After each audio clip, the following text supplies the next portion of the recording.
जन्म पत्रिका से विवाह विचार में सप्तम यानी 7वें और द्वादश यानी 12वें भाव और भावेश का प्रमुख रूप से विचार करते हैं, लेकिन ग्रहों की अन्य स्थितियां भी हमारे विवाह एवं वैवाहिक सुख को प्रभावित करती है।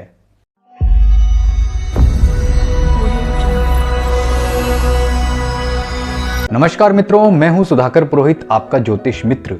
ज्योतिष डिविनेशन में आपका स्वागत है। इस वीडियो में हम बात करेंगे जन्म पत्रिका से विवाह विचार के बारे में। किसी भी व्यक्ति को विवाह कब करना चाहिए, किसी भी व्यक्ति की लव मैरिज होगी अथवा अरेंज मैरिज, कौन से विवाह के योग उसकी जन्म पत्रिका में निर्मित हो रहे हैं और कब और किस समय विवाह करना उपयुक्त है, इन सभी तथ्यों के बारे में हम इस वीडियो में बात करेंगे। तो यह सब जानकारी प्राप्त करने के लिए ये पूरा वीडियो देखिए, और अभी तक आपने हमारे चैनल ज्योतिष डिविनेशन को सब्सक्राइब नहीं किया है तो अवश्य कर लीजिए, और हमारे वीडियो के नोटिफिकेशन को प्राप्त करने के लिए बेल आइकन को जरूर क्लिक कीजिए। मित्रों, सामान्यतः हम मानते हैं कि जन्म पत्रिका में सप्तम भाव से विवाह यानी वैवाहिक सुख और जीवन साथी का विचार किया जाता है, और पति और पत्नी के आपसी संबंध को हम 12वें भाव से देखते हैं। लेकिन केवल इन दोनों के भाव और भावेश से विचार कर लेने मात्र से हमें विवाह कब होगा, कैसे होगा, किस प्रकार होगा और वैवाहिक सुख कैसा रहेगा, इसकी जानकारी प्राप्त नहीं हो सकती।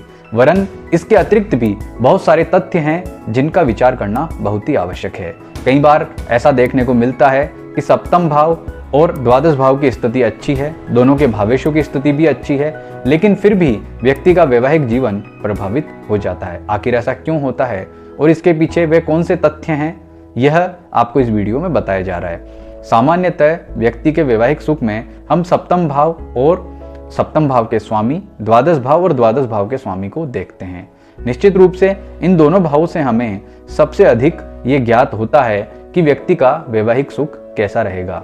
जैसे हम सबसे पहले जन्म पत्रिका मिलाते समय मंगली विचार करते हैं। मंगली विचार से तात्पर्य होता है शनि और मंगल की लग्न, चतुर्थ, सप्तम, अष्टम और द्वादश भाव में स्थिति, यानी कि इन दोनों ग्रहों में से कोई ग्रह इन भावों में स्थित है तो उस व्यक्ति को हम मंगली कहते हैं। और ऐसा मानते हैं कि मंगली जो व्यक्ति है उसका विवाह मंगली से होना चाहिए। ऐसा इसलिए कहा जाता है क्योंकि पाप ग्रहों का प्रभाव जो पारिवारिक वाले भाव हैं उन पर रहता है, तो इसलिए जो ऐसे व्यक्ति का विवाह इसी प्रकार की जन्म पत्रिका स्थिति वाले व्यक्ति से होना चाहिए।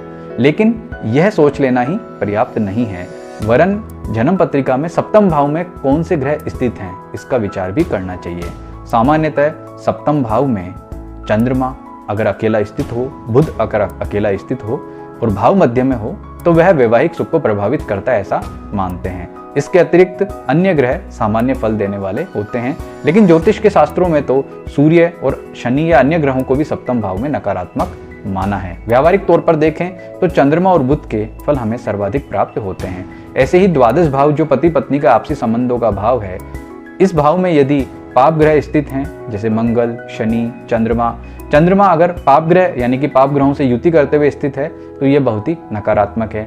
और सप्तम भाव और द्वादश भाव इनके जो स्वामी हैं वे यदि त्रिक भाव में स्थित हैं अथवा पीड़ित होकर के, पाप ग्रहों से पीड़ित होकर के स्थित हैं तो भी वैवाहिक सुख को प्रभावित करते हैं। यह तो एक सामान्य फल है, लेकिन कई बार इन भाव और भावेशों की अच्छी स्थिति होने के बाद भी वैवाहिक सुख प्राप्त व्यक्ति को नहीं हो पाता है। इसका जो प्रमुख कारण है वह है व्यक्ति का विवाह गलत समय पर होना। यानी कि कई बार जन्म पत्रिका में विवाह के योग अच्छे होते हैं, लेकिन जो विवाह का समय होता है या संबंध तय करने का समय होता है वह बड़ा ही नकारात्मक होता है, और इसी के कारण उस आधार पर जो हमारा भविष्य यानी कि जो वैवाहिक सुख का, वैवाहिक जीवन का जो भविष्य तय होता है वह नकारात्मक होने की वजह से जो वैवाहिक सुख है वह अत्यधिक प्रभावित होता है। अतः ये ध्यान रहे कि जो विवाह संबंध है या विवाह है वह हमेशा उपयुक्त यानी कि अच्छी दशा में और अच्छे गोचर में ही व्यक्ति को करना चाहिए। यानी कि जो विवाह मुहूर्त है उसमें भी इन सब चीज़ों का विचार अवश्य करना चाहिए।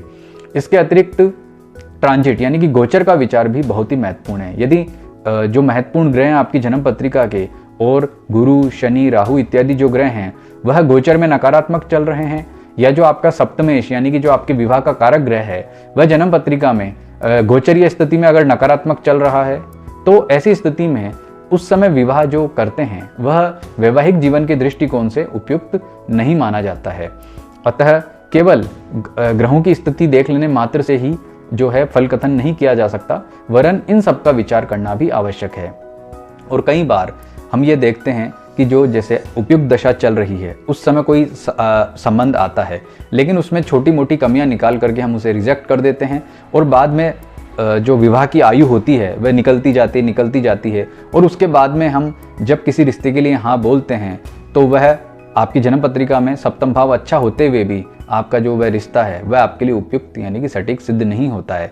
अतः अगर आपकी जन्म पत्रिका में समय अच्छा चल रहा है और विवाह के योग भी ग्रह बना रहे हैं तो ऐसे समय पर यदि कोई रिश्ता आता है तो उसे ठुकराइए मत, यानी कि मना मत कीजिए, बल्कि उसके बारे में सोचिए, क्योंकि ऐसे समय पर जो विवाह किया जाता है वह बड़ा ही उपयुक्त होता है।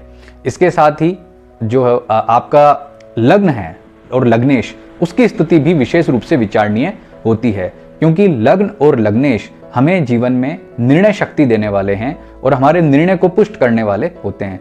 यदि किसी व्यक्ति की निर्णय शक्ति बहुत कमजोर है तो ऐसे व्यक्ति को स्वयं अपने विवाह के बारे में निर्णय न करके अपने माता पिता अथवा मित्र अथवा जो आपके बहुत आपका चिंता करने वाले व्यक्ति हैं, ऐसे लोगों की राय मानकर निर्णय करना चाहिए। कई बार हम अपनी जो चॉइस होती है विशेष कि मुझे ऐसी लड़की चाहिए या ऐसा लड़का चाहिए, इस वजह से भी रिश्तों को टालते जाते हैं। तो ऐसी स्थिति में भी अगर हमारी निर्णय शक्ति कमजोर है तो इसके कारण हमारा भावी जीवन यानी कि वैवाहिक सुख प्रभावित हो जाता है। और कई बार हम देह आकर्षण की वजह से या फिर आर्थिक जो व्यक्ति अमीर है ऐसा सोच करके जल्दीबाजी में विवाह का निर्णय कर लेते हैं, और ऐसा करना भी हमारे निर्णय शक्ति लेने कमजोर होने की वजह से होता है। तो अगर आपका लग्न और लग्नेश बहुत कमजोर है तो आपको जो मैंने ये तथ्य बताए हैं इनका बहुत ध्यान रखिए। और आपकी जन्म पत्रिका में सप्तमेश अथवा द्वादशेश नकारात्मक स्थिति में है, निर्बल है, तो ऐसी स्थिति में उसे बलि कीजिए। बलि करने के लिए उस ग्रह के मंत्र जप कीजिए, दान कीजिए और अन्य प्रकार के उपाय कीजिए। इससे आपको बहुत ही लाभ होगा और आपके विवाह का जो आपका विवाह है, वैवाहिक सुख है, वह भी इससे बहुत अनुकूल होगा।